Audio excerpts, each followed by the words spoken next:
그때 12 중에 하나인 가룟 유다라 하는 자가 대제사장들에게 가서 말하되, 내가 예수를 너희에게 넘겨주리니 얼마나 주려느냐? 그들이 은 30을 달아주거늘 그가 그때부터 예수를 넘겨줄 기회를 찾더라. 저물 때 예수께서 12 제자와 함께 앉으셨더니 그들이 먹을 때 이르시되, 내가 진실로 너희에게 이르노니 너희 중에 한 사람이 나를 팔리라. 그들이 몹시 근심하여 각각 여짜오되, 주여, 나는 아니지요. 주여, 나는 아니죠. 나와 함께 그릇에 손을 넣는 그가 나를 팔리라. 예수를 파는 유다가 대답하여, 라삐야, 나는 아니지요. 네가 말하였도다. 이에 예수께서 제자들과 함께 겟세마네라 하는 곳에 이르러 내가 저기 가서 기도할 동안에 너희는 여기 앉아 있으라. 말씀하실 때 12 중에 하나인 유다가 왔는데 대제사장들과 백성의 장로들에게서 파송된 큰 무리가 칼과 몽치를 가지고 그와 함께 하였더라. 예수를 파는 자가 그들에게 군호를 짜 이르되, 내가 입맞추는 자가 그이니 그를 잡으라. 곧 예수께 나와 라삐야, 안녕하시옵니까?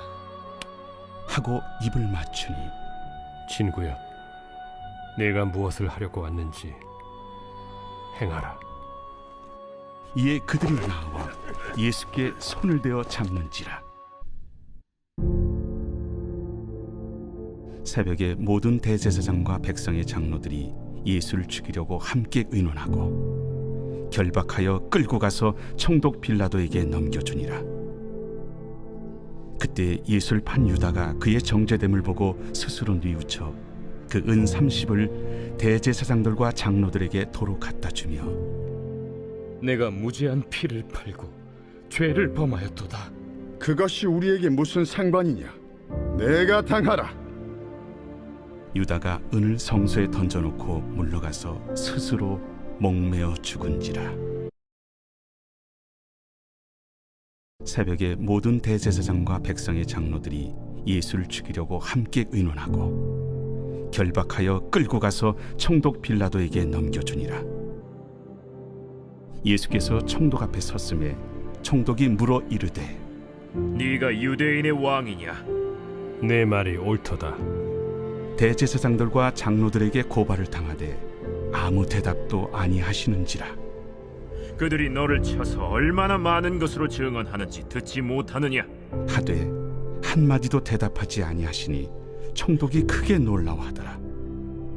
명절이 되면 총독이 무리의 청원대로 죄수 한 사람을 놓아주는 전례가 있더니 그때 바라바라 하는 유명한 죄수가 있는데 그들이 모였을 때 빌라도가 물어 이르되, 너희는 내가 누구를 너희에게 놓아주기를 원하느냐?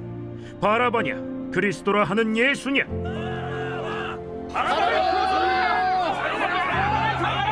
이는 그가 그들의 시기로 예수를 넘겨주는 줄 알미더라. 총독이 재판석에 앉았을 때 그의 아내가 사람을 보내어 저 옳은 사람에게 아무 상관도 하지 마옵소서. 오늘 꿈에 내가 그 사람으로 인하여 애를 많이 태웠나이다. 대제사장들과 장로들이 무리를 권하여 바라바를 달라하게 하고 예수를 죽이자 하게 하였더니 둘 중에 누구를 너희에게 놓아주기를 원하느냐? 바라바로소이다. 그러면 그리스도라 하는 예수를 내가 어떻게 하랴? 십자가에 못 박혀야 하겠나이다. 어찌미냐? 무슨 악한 일을 하였느냐? 그들이 더욱 소리질러 이르되, 십자가에 못 박혀야 하겠나이다. 빌라도가 아무 성과도 없이 도리어 밀란이 나려는 것을 보고 물을 가져다가 무리 앞에서 손을 씻으며, 이 사람의 피에 대하여 나는 무죄하니 너희가 당하라. 백성이 다 대답하여 이르되, 우리 자손들에게 돌려달라. 그 피를 우리와 우리 자손들에게 돌릴지어다.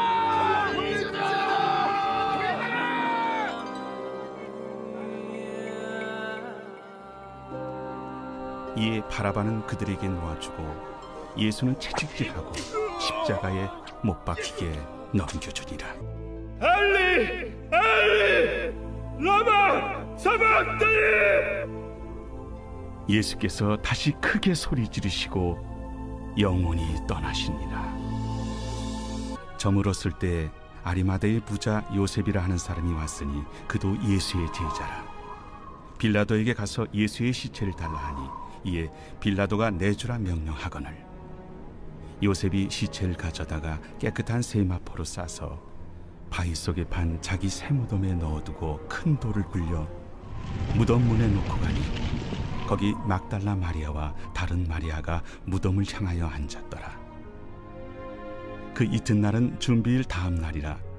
대제사장들과 바리새인들이 함께 빌라도에게 모여 이르되 주여, 저 속이던 자가 살아있을 때에 말하되 내가 사흘 후에 다시 살아나리라 한 것을 우리가 기억하노니 그러므로 명령하여 그 무덤을 사흘까지 굳게 지키게 하소서.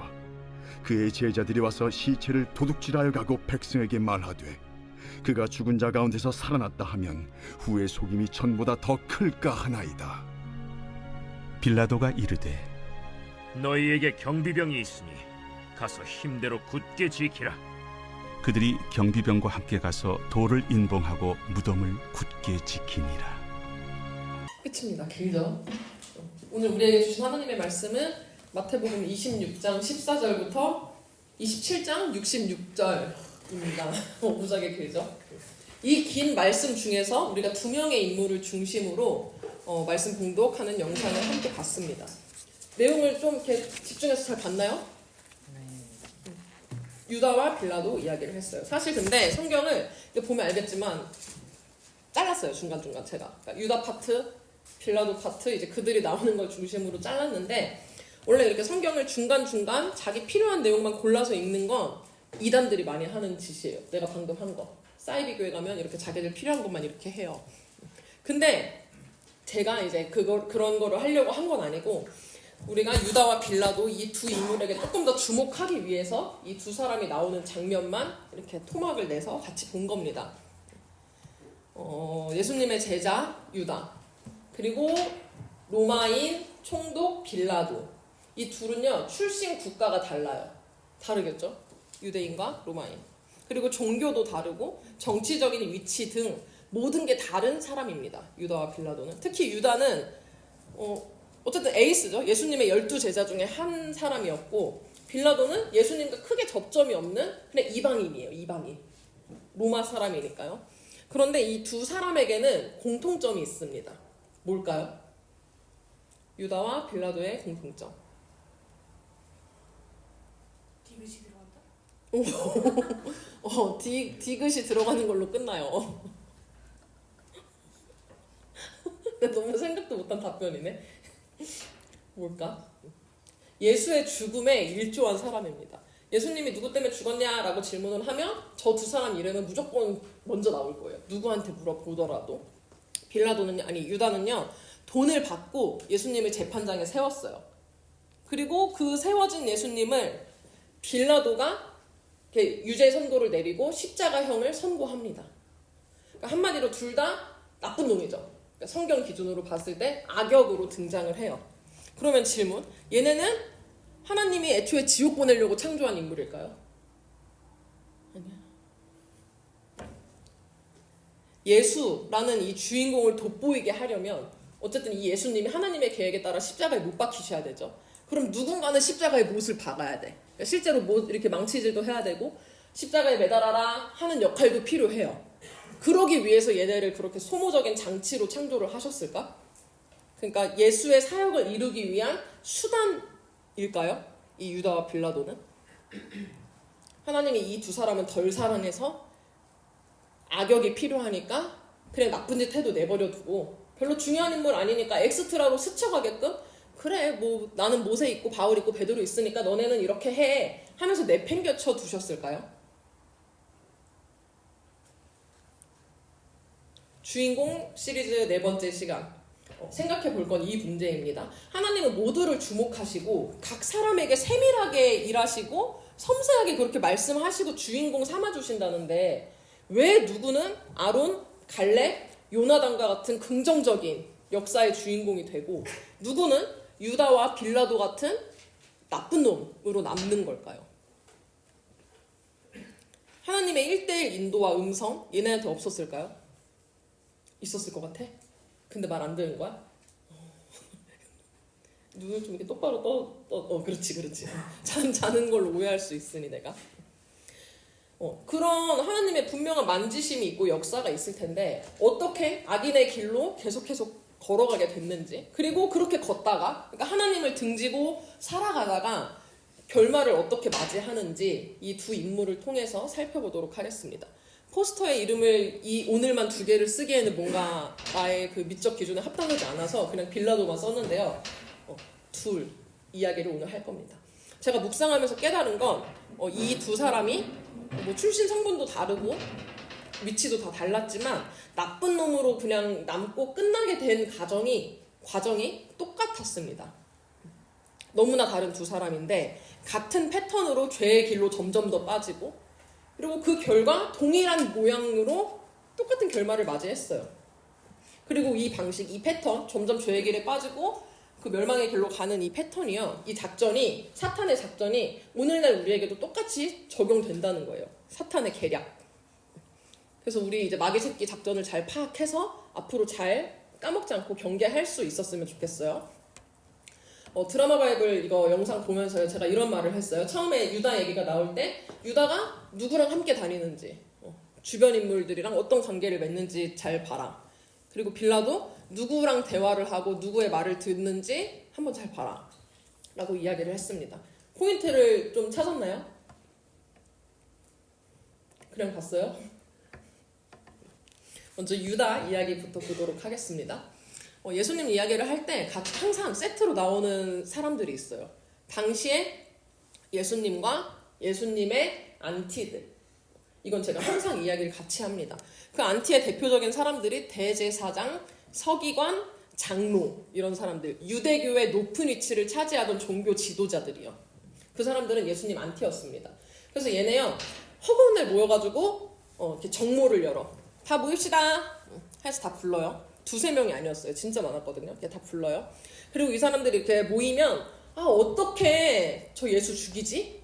이것만 궁리를 하는 거예요. 맨날. 아니, 예수가 누구의 아들이죠?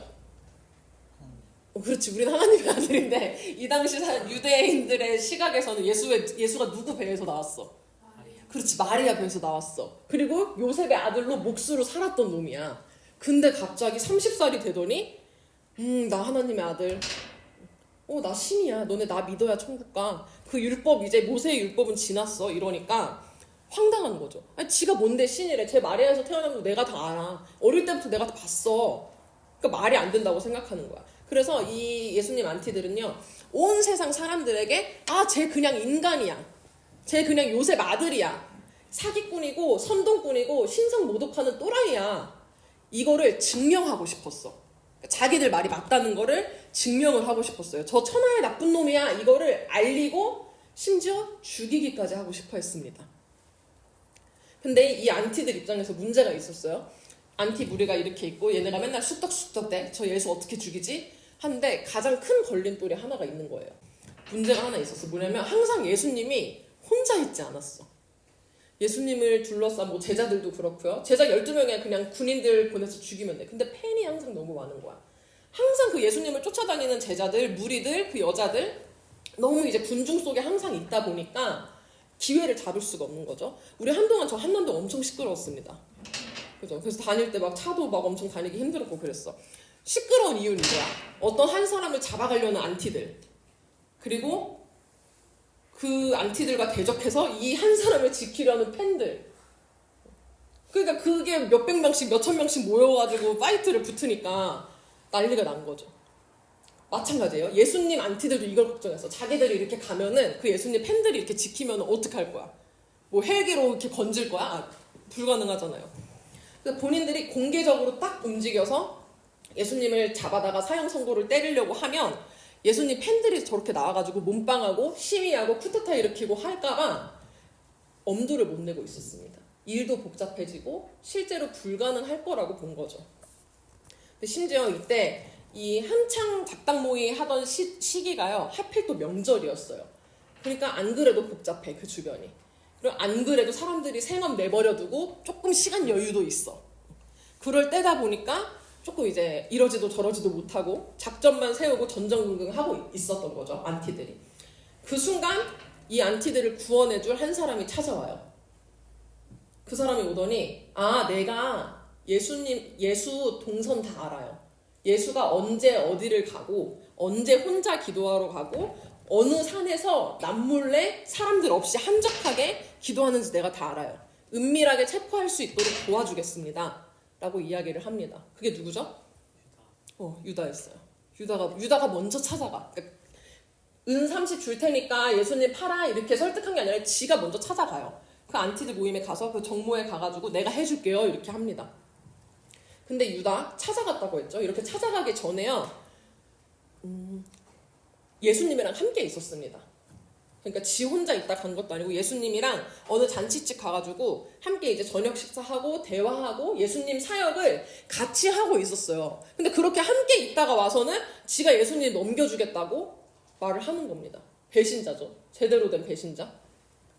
안티들 입장에서는 이 말을 듣고 너무 기뻤겠죠. 자기들의 일을 수월하게 해줄 도우미 같은 사람이 왔으니까 손 안 대고 코 풀 수 있는 아주 좋은 기회였습니다.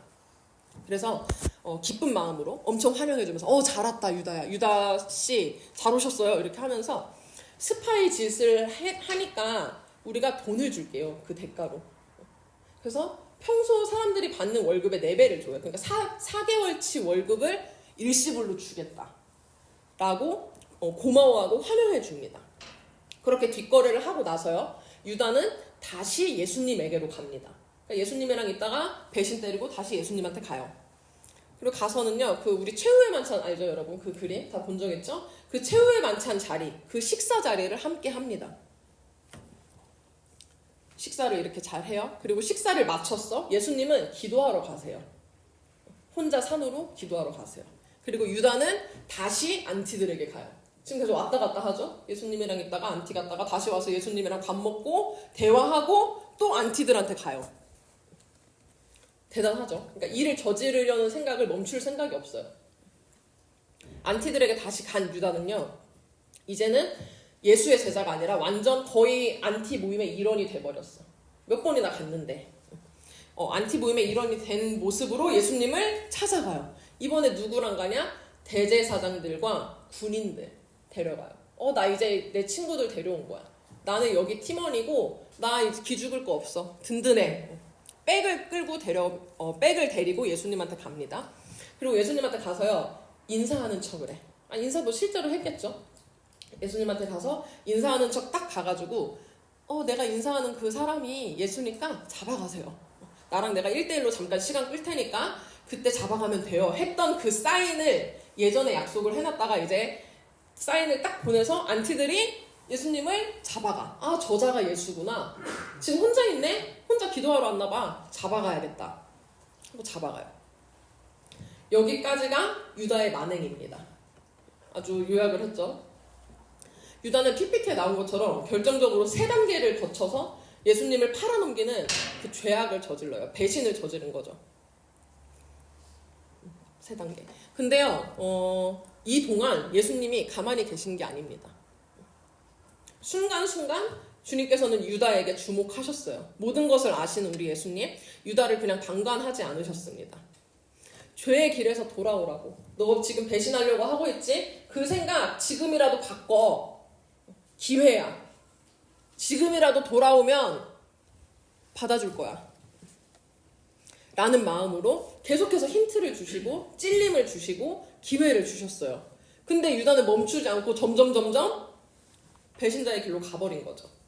그래서 우리 예수님이 어떻게 찔림을 주시고 개입하셨는지 볼 건데요. 지금까지 본 유다의 이야기 사이사이에 어떻게 말씀하셨냐를 볼 겁니다. 그러니까 지금 한 얘기 다시 하면서 그 사이에 뭔가가 추가가 되는 거예요. 잘 따라왔죠, 여러분? 제가 너무 요약을 많이 했나요? 근데 여러분 유다 얘기 잘 알 거라고 생각해서 짧게 이야기를 했어요. 한번 보도록 하겠습니다. 유다가 처음에 안티들을 찾아가서 거래하기 전에, 그러니까 먼저 이렇게 제안을 하기 전에 어디 잔치집에서 예수님과 식사를 하고 왔다고 했습니다. 그때요, 근데 사실 그 잔치집에서 이미 유다는 예수님한테 경고를 한번 받았어요. 잔치집에서 이렇게 대화를 하는데 유다가 계속 돈 타령을 하는 거야. 예수님한테. 아, 가난한 자를 도와줘야 되는데 지금 왜 그 돈을 사람들이 예수님한테 주는지 모르겠다. 그 돈으로 그 누구 도와주면 되는데 하면서 계속 돈 얘기를 하는 거예요. 그러니까 예수님께서 유다에게 이렇게 말씀하시는 거예요. 유다야, 나 조금 있으면 누구 때문에 죽어. 너 지금 돈 타령할 때가 아니야. 가난한 자는 영원히 있어. 근데 나 얼마 있으면 죽어. 너 내 생각해야 돼. 나한테 집중하고 나 바라봐야 돼. 라고 이야기를 하세요. 예수님이 이렇게 돈 그리고 본인 죽음을 직접적으로 언급하십니다. 그러니까 유다 너가 나 팔 거야 까지는 아니에요. 이때는. 근데 돈과 본인 죽음을 저렇게 직접적으로 언급하시면서 찔림을 주시는데도 유다가 못 알아들어요. 이 말을 듣고도 네 이러고 그놈들한테 가서 은 30에 판 겁니다. 그러니까 4달치 월급을 받고 예수님을 넘겨주기로 한 거예요.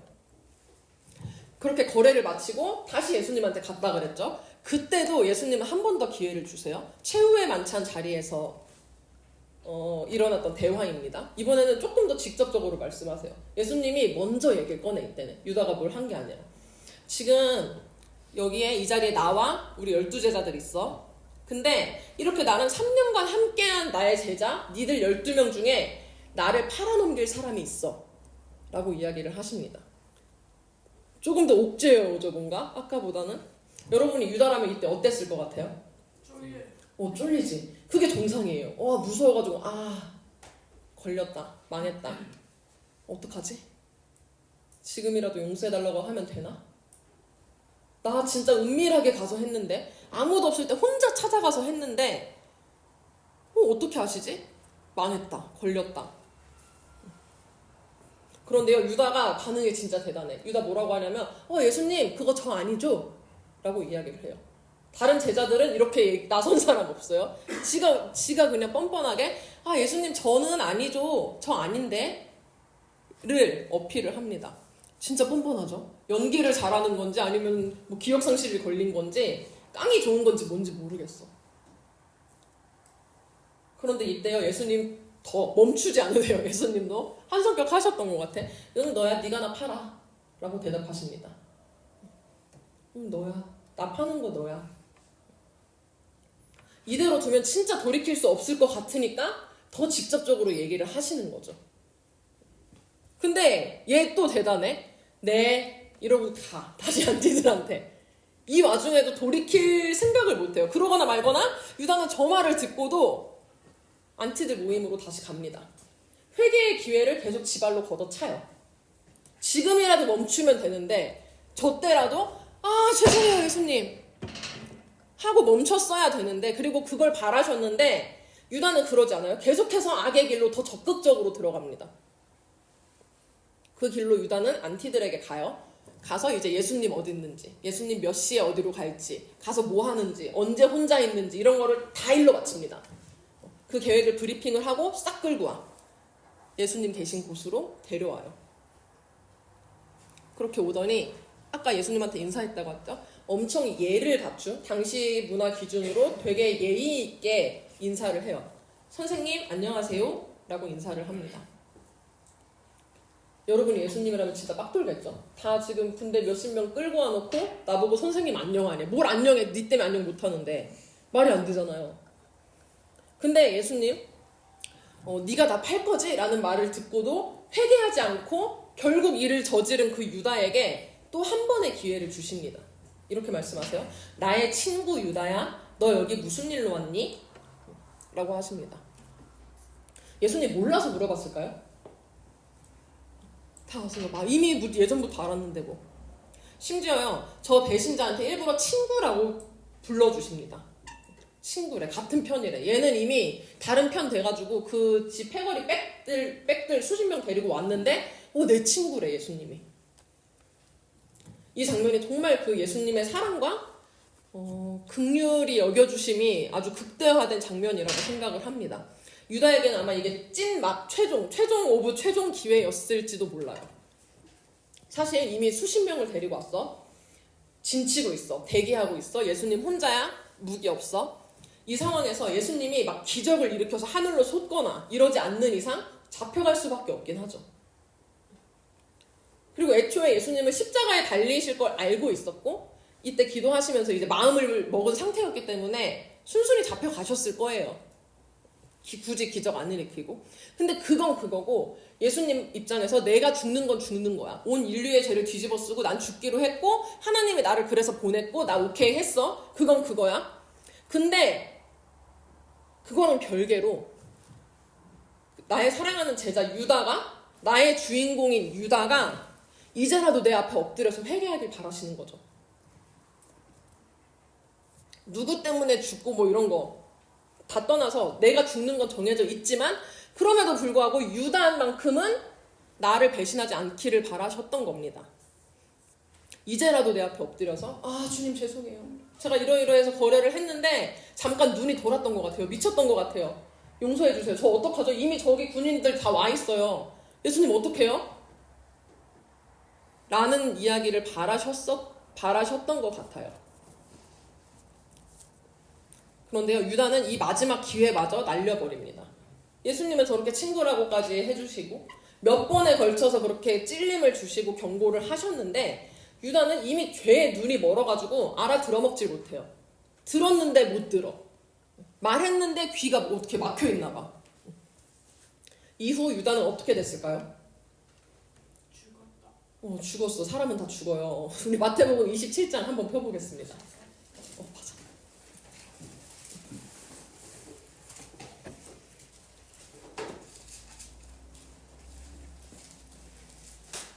예수님께서 주신 수많은 기회를 날려버린 유다, 회개하지 못했던 유다의 결말. 마태복음 27장 3절과 4절이요.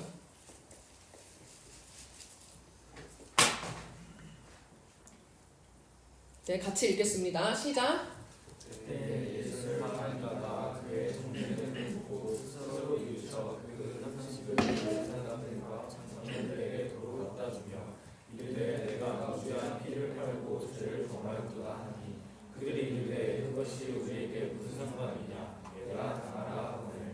네, 아멘. 뒤늦게 아차 싶었던 거죠. 뒤늦게 뉘우쳤대. 다 저질러 놓고 이제 뉘우쳤어. 이것도요, 당연히 이제 주님의 만지심이겠죠. 찔림을 허락하시고 깨닫게 하신 거죠. 그렇게 예수님이 지 눈앞에서 대놓고 말을 해도 못 알아먹다가 혼자 갑자기 깨달아? 당연히 하나님의 일하심입니다. 직접 들어도 모르던 애가. 근데 이때라도 이미 예수님 넘어갔어요. 빌라도 앞에 서 있어. 근데 그거는 그거고 예수님 돌아가시는 거는 돌아가시는 거고 이때라도 지는 용서받을 수 있잖아. 회개하면. 예수님한테 용서 구하고 엎드렸어야 되잖아요. 만일 그렇게 했다면 아마 다른 결말이었을지도 모르는데요. 유다는 이때조차 예수님을 찾고 예수님의 은혜를 구하는 게 아니라 그 안티들을 다시 찾아갑니다. 자기랑 함께했던 아군들, 유다의 임시 친구들, 유다가 예수를 배신할 때 기뻐해주고 환영해주고 막 고맙다 그러고 돈까지 주고 백이 되어준 그 패거리를 다시 찾아가요. 그런데 얘네 반응이 아까는 달라요. 아까 유다가 예수를 배신한다고 할 때는 막 돈까지 주고 난리를 쳤는데 지금은 달라. 유다, 네 사정, 네가 넘긴 거임. 네가 배신한 거야. 그거 네 죄인데? 라고 말하고 더 이상 유다와 함께 해주지 않습니다. 배신의 결과 죄의 책임은 온전히 유다의 몫으로 남습니다. 이게 근데 팩트죠? 지가 넘긴 거야. 지 스승 예수님 넘긴 거예요. 같이 죄 지을 땐 좋겠지. 뭔가 달콤하고 막 감정적으로도 나를 되게 잘해주고 실질적으로 돈도 줘. 내 편 같았겠죠. 그 순간 죄를 짓는 순간에는 내 편 같았을 거예요. 든든해. 너무 행복해 막. 그런데요, 그 죄의 세력들은 영원히 나를 지켜주거나 영원한 이득을 줄 수 없습니다. 그래서 결국은 혼자 남게 된 유다는 그 죄의 무게를 이기지 못하고 자살하며 생을 마감합니다. 이게 도저히 견딜 수가 없는 거야. 그 수치심과 자괴감과 절망감 감당할 수가 없는 거죠. 그러고 유다는 끝이에요. 더 이상 나오지 않아요.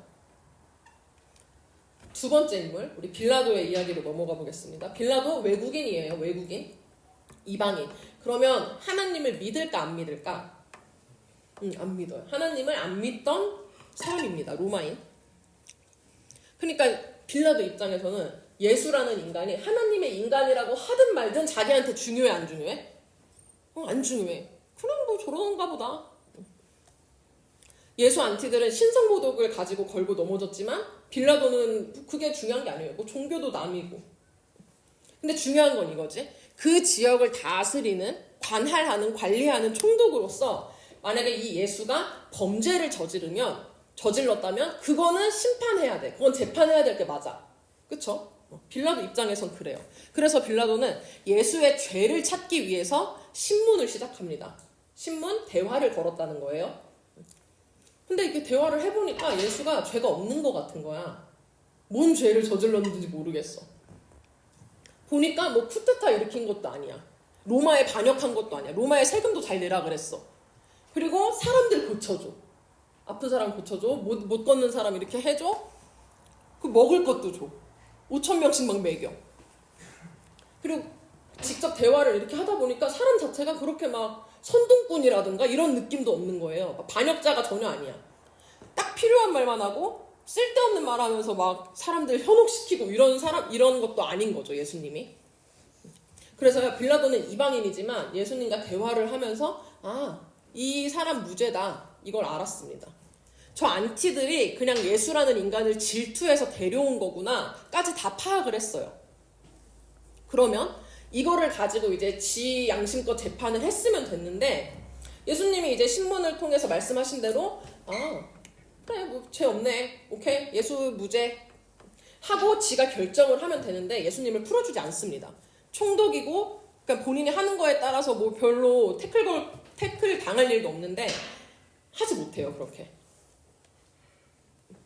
예수님 빌라도랑 1대1로 이제 대화하셨고 신문하셨다고 하는데 말이 1대1이고 대화하고 신문이지 그 주변에 엄청나게 많은 사람들이 있었습니다.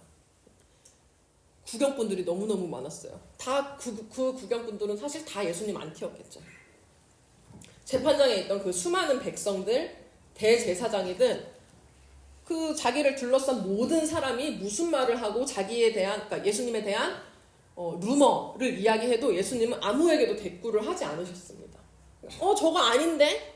라고 할 법도 한데 안 하고 빌라도랑만 오직 대화를 하셨어요. 오직 빌라도에게만 말씀하시고 빌라도의 질문에만 대답을 하셨어요. 빌라도야, 너 옳은 길 가야 돼. 내가 죽고 말고를 떠나서 너는 잘못된 선택을 하면 안 돼. 하는 마음으로 빌라도에게 계속 가르쳐 주신 거죠. 쟤네는 됐고 빌라도에게만 집중을 하셨습니다. 근데 빌라도는 결국에 어쨌든 그 예수님과의 대화를 통해서 자기가 뭐 뒷조사도 시켰겠죠. 아랫사람들한테. 그런 것들을 통해서 예수님이 무죄고 전혀 뭐 죄가 없다는 걸 알았는데도 이상한 짓을 합니다. 재판을 보고 있던 사람들한테 결정권을 넘겨요. 지가 무죄인 걸 알면 그냥 그대로 결과를 내리면 되는데 이상해. 이 예수라는 인간 풀어줄까 말까? 라는 질문을 군중에게 던져. 그러니까 이 행위의 선택과 책임을 군중에게 넘겨버린 거죠. 풀어주자니 이 수많은 애들이 나한테 해코지 할 것 같아. 폭동 일으키면 어떡해. 얘네 다 예수 안티 같은데 나 협박하면 어떡하지? 근데 또 정작 그렇다고 예수를 뭐 이렇게 처벌하기에는 지 양심상 예수가 죄가 없는 것 같아. 그게 확실하긴 해. 그런 상황에서 예수님이 한 번 더 빌라도에게 개입을 하십니다. 빌라도의 아내를 통해서 이번에 말씀하세요. 조금 더 직접적인 이야기를 하십니다. 아내가요, 꿈을 꾼 거야, 한 번. 그러니까 전날, 오늘 새벽에. 꿈을 통해 계시를 받은 거죠, 사실. 성경에 그런 얘기가 진짜 많이 나와요. 아내가 이렇게 말합니다. 빌라도 나의 남편아, 저 사람은 죄가 없어. 옳은 사람이야. 저 사람한테 아무것도 하지 마. 저 사람한테 무슨 짓 하는 거 너 개입하지 마. 이렇게 얘기를 합니다. 근데도 빌라도는 멈추지 않아요. 그러니까 본인이 생각하기에도 무죄인 거 오케이. 심지어 아내가 무슨 꿈을 꿨대. 계시를 받았대. 근데 무죄래. 근데도 멈추지 않습니다. 다시 한번 예수를 죽이려 하는 그들에게 쓱 질문을 던져요. 예수 죄 없는 것 같지 않아? 예수가 뭐가 죄가 있어? 어떻게 할까? 또 물어봐요. 아니 이걸 그들한테 물어보면 사실 그들은 당연히 죽이라고 하겠죠. 안티들인데. 그냥 본인이 뭐가 옳은지 알면, 뭐가 진실이고 뭐가 진짠지 알면 그 믿음 그대로 하면 되는데 빌라도에게 있어서 군중은 너무 두렵고 잘 보이고 싶은 존재였습니다. 너무 많고 커. 그래서 결국 그들의 말대로 해요. 자기는 속으로 뭐가 맞는지 아는데 그들이 말하는 대로 행동합니다. 우리 마태복음 27장 24절 읽어볼게요. 아까 읽은 데서 더 내려와서 24절 시작.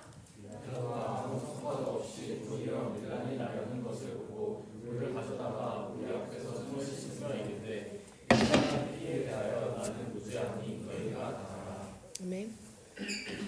아, 나 모르겠다. 이거 니네가 십자가에 못 박으라고 한 거다. 니들 책임이야. 라는 걸 어필을 하죠. 병사들 일로 와서 예수 매달아. 이거 군중들이 시킨 거고 매다는 건 니네가 한 거야. 나는 아무 관련 없어. 손 털고 일어나요. 이렇게 유다와 빌라도의 콜라보로 예수님은 십자가에 돌아가십니다. 그리고요, 빌라도의 이야기는 계속돼요. 예수님이 돌아가신 후에 어떤 사람이 빌라도를 찾아와요. 이 사람은 부자였어요. 그리고 정치적인 힘도 조금 있었어. 되게 이 당시에 입김이 센 집단의 소속원인 사람이 찾아와요, 빌라도를. 그러더니 예수의 시체를 달래. 자기가 그래도 예수 제자였고 예수를 좋아하는 사람이니까 예수의 무덤이라도 제대로 만들어주고 싶다는 거야. 그러면서 찾아와요. 근데 빌라도 허락합니다. 그러니까 이거는 예수님한테 좋다고 표현하긴 그렇지만 예수님에 대한 긍정적인 행동인 거죠, 어쨌든. 근데 하루가 지났어. 다음날 이번에 반대편의 사람들이 빌라도를 찾아와요. 얘네는 와서 빌라도님, 혹시 예수의 제자들이 시체를 훔쳐가서 예수가 부활했다고 뻥을 치면 어떡하죠? 그런 헛소문 퍼지면은 예수 추종자들 더 늘어날 것 같은데. 그러면 빌라도님, 당신 피해봐요. 당신이 죽였는데 예수가 부활해? 그럼 당신 망하는 거예요. 그러니까 시체 훔쳐가지 못하게 경비병을 저한테 주세요. 그러면 제가 무덤 같이 지킬게요. 라고 하는 패거리들이 나타납니다. 그리고 빌라도는 이것도 허락해요. 이거는 예수님에 대한 마이너스적인 행동인 거죠. 계속 휘둘리는 거야. 우리 읽은 말씀에 따르면요, 빌라도는 이런 식으로 당장 그냥 자기한테 와서 말하는 사람, 자기 눈앞에 보이는 세력들한테 계속 흔들려요. 사람들을 참 두려워합니다. 본인이 진실이라고, 진리라고, 진짜라고 믿고 있는 것보다 예수의 직접적인 말을 통해서 깨닫게 된 진리보다, 옳은 신념, 그 믿음보다요, 눈앞에 있는 사람들한테 휩쓸려요. 그 사람들 눈치 보느라 걔네한테 잘 보이고 싶어서 그들이 원하는 대로 다 들어줍니다. 속으로는 찝찝해. 아, 이거 아닌 것 같아. 예수 문제 없는데? 예수 괜찮은데? 옳은 건데? 알아요, 속으로. 그럴 때조차 사람들한테 잘 보이고 싶어서 아, 몰라, 다 저렇게 하잖아. 나만 이렇게 하면 좀 그런데? 나 책임 없어. 이 정도는 죄라고 안 쳐주지 않나? 하면서 그 죄의 세력들과 함께하기로 결정을 해요. 근데요, 자기 혼자 그냥 나 책임 없다. 나 손 씻어, 손 털어. 그러면 그 죄 없어지나요? 예수님한테 십자가형 선고한 거는 빌라도예요.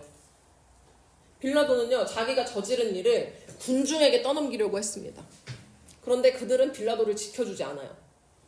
결국 지금까지 2025년까지 예수를 십자가에 못 박은 그 주동자로 전 세계 사람들에게 알려진 건 빌라도 한 사람입니다. 여러분, 군중 중에 한 사람 이름 알아요? 군중 1, 2, 3, 4, 5, 6, 7, 8, 100까지 가지. 근데 빌라도는 빌라도예요. 모든 교회가 매주 사도신경을 하면서 빌라도 한 명을 아주 나쁜 놈, 죄인, 악인으로 저주에 가까운 말을 2000년 동안 하고 있어요. 마치 유다가 뒤늦게 죄인 걸 깨닫고 안티들에게 찾아갔으나 네 죄인 하고 버림받아서 혼자가 된 것처럼요, 빌라도도 그토록 그 군중 1, 2, 3, 4, 5, 6, 7, 8, 100 중에 한 명이 되고 싶었는데 그냥 그 안에 숨어서 책임을 회피하고 떠넘기고 싶었는데 결국 혼자 그 죄인의 명성을 가지고, 낙인을 가지고 역사에 남았습니다. 여러분, 사탄의 계략이 이겁니다. 얘네는 당근과 채찍을 다 써요. 고수야, 고수. 첫 번째 작전, 유다에게 썼던 작전. 뭐냐면요, 내가 사탄과 함께 하려고 하면 되게 기뻐하고 잘해줘요. 환영해줘, 나를. 예수 안티들이 유다가 올 때요, 두 팔 벌려 환영하고 돈까지 줬어. 그러니까 이득도 주고 막 나의 기분도 막 좋게 해줬어. 막 마찬가지로 내가 죄를 지으려고 하면 사단은 그 순간에 나에게 쾌락 줍니다. 그리고 실질적인 이득도 줄 수 있어요. 근데 잠깐이죠, 잠깐. 끝까지 함께 하지 않아요. 예수님이 이제 그만해. 너 이러이러한 죄 지으려고 하지. 혹은 짓고 있잖아. 혹은 이미 지었잖아. 라고 말을 해도요, 안 들려. 죄의 맛이 너무 달달해서 귀가 있는데 못 듣습니다. 유다는 지 눈앞에서 예수님의 말에도 못 알아들었어요. 똑같습니다, 우리도. 두 번째 작전, 빌라도에게 써먹은 작전이요. 채찍. 내가 사탄과 다른 길을 가려고 해. 내 눈앞에 있는 수많은 군중과 다른 선택을 하려고 할 때요, 예수를 배반하지 않고 내 믿음대로, 내가 알고 있는 그 진리대로 행하려 하면 사탄은 나를 위협합니다. 빌라도는 눈에 보이는 그 사람들한테 압도돼서 위기감을 느꼈어요. 마찬가지로 내가 사단 세력이 원하는 대로 하지 않으면, 그러니까 죄를 짓지 않으면 내가 살아가는 현실에서 내가 왕따가 되거나 아니면 남들보다 뒤처질 것 같은 불안감을 느끼게 만듭니다. 속으로는 뭐가 옳은지 알아. 어떻게 해야 되는지 알고 뭐가 맞는지 아는데 이 세상이 너무 커 보이는 거야. 내 주변을 둘러싼 나의 현실과 환경이. 그래서 그냥 적당히 타협하고 손 씻어. 아, 다 그러니까. 세상이 이렇게 말을 했는데 이 정도는 뭐. 여러분 잘 기억하세요. 이거 둘 다 사탄의 계략입니다. 지지 마세요. 지지 마. 속지 마. 근데 문제는 이 계략이 너무 강력해요. 힘이 세, 사탄이. 사탄이 연약하고 막 멍청하고 이런 우리가 당하지 않을 텐데 너무 똑똑하고 너무 강력합니다. 그래서 우리는 이 사탄의 유혹을 쉽게 이겨내기가 힘들어요. 근데 이겨야 되잖아. 이겨야지. 어떻게 이기지? 바로 내가 그렇게 저렇게 유혹당하고 고민할 때, 심지어는 고민할 겨를도 없이 계속 단계적으로 사탄의 길로 빠져만 갈 때 계속해서 나에게 말씀하시고 찔림을 주시고 계시해 주시는 예수님으로 승리할 수 있습니다. 점점 예수를 배반하고 믿음을 저버리는 길로 빠져가는 유다와 빌라도에게도요, 예수님이 그냥 뭐 관심을 안 가졌거나 한 번 경고하거나 아니면 죄 짓고 나서 심판하는 걸로 예수님의 역할이 끝나지 않았어요. 지금이라도 그만두고 돌이켜서 나에게 다시 와 라는 사인을 반복해서 보내셨습니다. 못 알아들으면 다른 방식으로, 근데도 정신 못 차리면 더 직접적으로 이야기를 하셨어요. 예수님은요, 오늘날 우리에게도 그런 자격을 동일하게 주십니다. 안 주실 리는 없어요. 만일 내가 만약에 죄를 짓고 있고 죄를 짓는 게 너무 행복해, 즐거워, 이득을 얻고 있어, 점점 더 계속 그렇게 사탄의 길로만 빠져간다면 그거는 예수님이 여러분을 엑스트라 취급하고 방관하시는 게 아니고요, 니네가 죄의 달콤함에 눈이 멀어서 못 듣는 겁니다. 혹은 세상에서 도태될까 봐 두려워서 알긴 알지만 믿음의 선택을 하고 있지를 못하는 거예요. 100% 확신합니다, 저는. 이건 100%. 혹시 유다처럼 죄의 달콤함에 너무 빠져 있어서 현재 허우적대느라 이런 설교를 들으면서도 아무런 찔림이 없나요? 그냥 귀가 있어, 나 듣고 있어, 유다처럼. 근데 안 들려. 너가 나 팔 거잖아 라고 면전에다가 대고 말해도 한 귀로 듣고 한 귀로 흘린 유다처럼, 그 말을 듣고도 다시 그 안티들한테 가서 자기가 짓던 죄를 마저 짓는 그 유다처럼 나를 올가매는 그 죄 계속 짓고 있지 않습니까? 이렇게 제가 앞에 서서 우리 죄 회개해야 됩니다, 예수님한테 고백합시다, 회개합시다 라고 해도 그냥 멍 때리고 앉아있다가 예배 끝나고 나가서 집에 가서 또 죄 지을 거예요. 예수님이랑 밥 먹고 죄 지으러 갔죠, 유다. 그리고 죄 짓고 또 밥 먹으러 와. 그러니까 식탁 교제를 의미하는 겁니다. 그리고 또 가. 우리랑 너무 똑같죠. 교회 왔다가 나가서 6일 동안 내 원하는 대로 죄 지어. 그리고 중核심 말씀 10분 읽고 아멘 올리고 23시간 50분 동안 내가 원하는 대로 죄 지어. 아니면 두 번째 인물 빌라도처럼 세상의 눈치를 보느라 혹은 뭔가 내가 손해볼까봐 죄 짓기 찝찝하긴 한데 잘못된 걸 알면서도 이 정도는 괜찮아. 이 정도는 그냥 남들이 이렇게 하라고 하니까 하고 손 씻자. 나만 딴소리 했다가 매장당하면 어떡해. 쟤네가 나 다 가만히 안 둘 것 같은데. 적당히 눈치 봐가면서 그냥 큰 죄 아닌 정도, 너무 큰 죄 아니고 적당한 죄 정도에서 야금야금 타협하고 합리화하고 있진 않나요? 둘 중 혹시 어느 케이스에 속하든 결론은 하나입니다. 같이 죄 지은 사람들, 우리를 죄 짓게 만드는 그 사탄은 우리를 책임져 주지 않아요. 내 모든 선택의 책임은 온전히 나의 몫입니다. 여러분이 어떻게 사는지 여러분이 책임지는 거예요. 사탄은 여러분에게 영원한 즐거움, 쾌락, 이득 절대 못 줍니다. 타락시킬 만큼 시키고 버려. 그럼 그때의 수치심, 절망감 절대 못 이깁니다. 유다가요 보통 깡이 좋은 사람이 아니에요. 엄청 계산도 빠르고 성격도 한타까리 했던 것 같아. 근데 못 버텨요. 그 수치심과 절망감, 죄의 무게를 못 이기고 자살을 합니다. 제가 마음이 연약하고 막 정신이 아프고 이래서 자살했겠어요? 죄의 결과를 혼자 책임지기에는 너무 무겁습니다. 사탄이 책임져 주지 않는 나의 죄, 오직 예수님께서 책임져 주십니다. 그 앞으로 그게 던져야 돼. 예수님한테 죄를 던져야 돼요. 사탄은요, 여러분에게 자괴감과 정죄감, 수치심 이런 거밖에 주지 못합니다. 예수님이 우리와 함께한다, 나와 함께한다 라는 이야기를 이제 교회에서는, 기독교에서는 많이 하는데요. 이렇게 예배드릴 때 예수님 지금 여기 함께 하실까요? 아니야? 아니지 않죠? 함께 하실까? 함께 하시죠. 그러면 이거 내가 죄의 유혹을 받아서 갈등하고 있어. 아, 어떡하지? 할 때도 예수님 함께 하십니다. 그때 정신 차리라고 계속 말씀하실걸요? 그게 안 들리면 더 기도하세요. 그걸 못 들을 정도면 더 심각한 겁니다. 무엇보다 결정적으로 내가 이미 죄를 지었어. 이미 나는 너무 생각하는 모든 게 악하고 말할 때도 안 좋은 얘기밖에 안 해. 그래서 내가 스스로 너무 괴롭고 힘들어.